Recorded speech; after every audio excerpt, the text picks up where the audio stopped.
አንድ የግብፅ አባት መነኩሴ ናቸው። አንድ ልማድ አላቸው።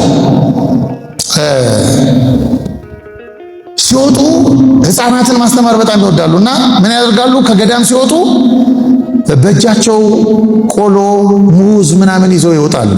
እና ይዘው እየወጡ ምን ያደርጋሉ? እነዚህ እኛ አባት ለሕፃናቱ ቆሎና ሙዝ እየሰጧቸው ትምህርት እያስተማሯቸው ያልፋሉ። እና አንድ ቀን በአንድ መንገድ ሲያልፉ ሕፃናት ተሰብስበው ሲጫወቱ አገኟቸውና እነዚህን ሕፃናት መስቀል እያሳለሙ ሁሉንም አንደኛው ልጅ ጋር ሲደርሱ አይ እኔ ክርስቲያን አይደለሁም አላቸው። አረማዊ ነው እሱ። እኔ ክርስቲያን አይደለሁም ሲላቸው ግንባሩን ሳሙትና እሱን ቆሎና ሙዝ ለሁሉም ሰጡ፣ ለሱም ሰጥተው ታለፉ።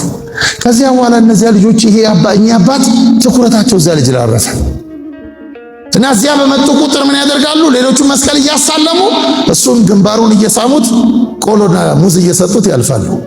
ብዙ ጊዜ እንዲህ ካደረጉ በኋላ አንድ ቀን ግን መስቀል አሳልሞ እሱ ጋር ደርሰው ግንባሩን ሊስሙት ሲሉ እጃቸውን ያዘና መስቀሉን አሳልሙኝ አላቸው። ተመልከቱ። ምንም እኮ አላስተማሩትም፣ ግን እጃቸውን ያዘና አሳልሙኝ መስቀሉን አላቸው። አሳለሙት። ከዚያ በኋላ ልጁን እየተከታተሉ እንዲህ ሲያደርጉ አንድ ቀን ሲመጡ በዚያ ሲያልፉ ልጁ የለም። ጠየቁ፣ የታለ ያ ልጅ?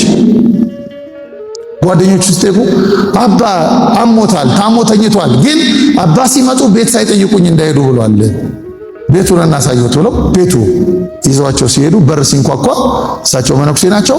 ቆብ አለ፣ መስቀል አለ፣ ቀሚስ አለ። በሩን የከፈቱት ደግሞ አክራሪ አረማውያን ናቸው። ገና ሲመለከቷቸው ገላመጧቸው፣ ተቆጡ። ሰዎቹ ሲቆጡ ልጁ ግን እየሮጠ መጣና አባ ብሎ እጃቸውን ቀሚስ ያዘና ቤት ካልገቡ ብሎ ሲያለቅስ ወላጆቹ ሳይፈልጉ አስገቡ። ሳይፈልጉ ፊታቸው እንደጠቆረ ልጁን አጫውተው እሳቸው ሰላም ሁኑ ብለው ወጡ። ከዚያ ሲቀር ሲያጡት ቤት ሄደው አንኳኳሉ።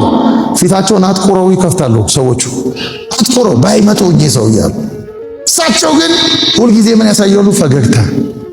ሁልጊዜ የሚያሳየው ትህትና። ለቁጣቸው የእሳቸው ፊት አንድ ቀን ተቆጥቶ አያውቅም። በኋላ እነዚህ ሰዎች እየገረማቸው እኛ ስንቆጣ ስንገላምጣቸው አንድ ቀን ፊታቸው ተቆጥቶ አያውቅም። አንድ ቀን ተገላምጠው አያውቁም።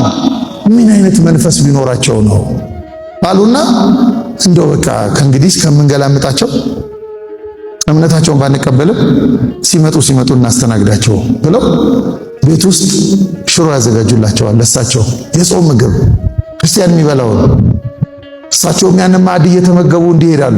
የሚገርማቸው እንዲህ ሲያደርጉ ግን እሳቸው በአካባቢው የሚያውቃቸው ክርስቲያን ያማቸው ጀመር። ምን ያደርጋሉ እኚህ መነኩሴ እዚህ? ምን ይሰራሉ አረማዊ ቤት? እሳቸው ሐሜቱን ትተው ጆሮአቸውን ዘግተው ዝም ብለው ይገባሉ። እና አንድ ቀን በዚያ መንገድ ሲያልፉ የአረማውያኑ ደግሞ በዓላቸው ነበር እና በር ሄደው ሲያንኳኩ ሲከፍቱ ደነገጡ። እነዚያ ሰዎች አባ እኛ እኮ ይመጣሉ ብለን አላሰብንም፣ ለእርሶ የሚሆን ማዕድ አላዘጋጀንም። እኛ እኮ ዛሬ በዓላችን ነው እና ምን እናድርግ ምናምን ሲሏቸው የእናንተን አምጡት አሏቸው። እጄ ምን ሊያደርጉ ነው እኚህ ሰው ብለው የራሳቸውን ያዘጋጁትን ማዕድ አምጥተው ፊታቸው ሲያቀርቡላቸው መስቀል አውጥተው በስመ አብ ወወልድ ወመንፈስ ቅዱስ አሐዱ አምላክ ብለው ባርከው መብላት ጀመሩ። አባ እንዴት ይበላሉ አሏቸው። እንዴት የእኛን ምግብ እንዴት ይበላሉ? እንዴ የእናንተ ክርስቲያኖች እኮ እንኳን ምግባችንን ሊበሉ ቀርቶ በእኛ ሳህን እኮ የሚጠየፉ ናቸው እኮ።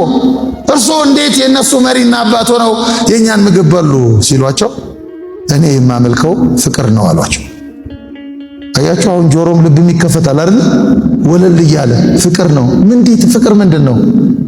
ፍቅር ምንድን ነው? አሁን ትምህርት ጀመሩ። አያችሁ ጀመሩ ትምህርት። ፍቅርማ በቤተልሔም የተወለደ ነው። ፍቅርማ በቀራንዮ የተሰቀለ ነው። ፍቅርማ የተነሳ ነው። ፍቅርማ ያደርጋሉ ሲያስተምሯቸው ሰዎቹ ይህን ትምህርት እየሰሙ ከዚያ ቤት እየገቡ አሁን ማስተማር ጀመሩ። ማን? ይሄ ሕፃን ልጅ ስሟቸው። ሐዋርያት እንዲህ ነው የኖሩት።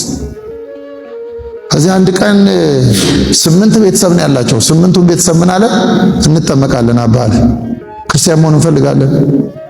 ከዛ ሌሊት ነጭ ልብስ አልብሰው በሌሊት ወደ ቤተ ክርስቲያን ይዘዋቸው ሲሄዱ እነዚያ ክርስቲያኖች ይመለከቷቸዋል፣ ያውቋቸዋል። ሰዎቹ አባ የት ነው ይዘዋቸው የሚሄዱት ነጭ አልብሰው ሲያሟቸው የነበሩ ናቸው። የት ነው ይዘው የሚሄዱት አባ ሲሏቸው እኔ የእነሱን አንድ በግ በልቼ ለክርስቶስ ግን 8 በግ ይዤለት መጣሁ አሉ። አያችሁ ሐዋርያት እንዲህ ነው የኖሩት።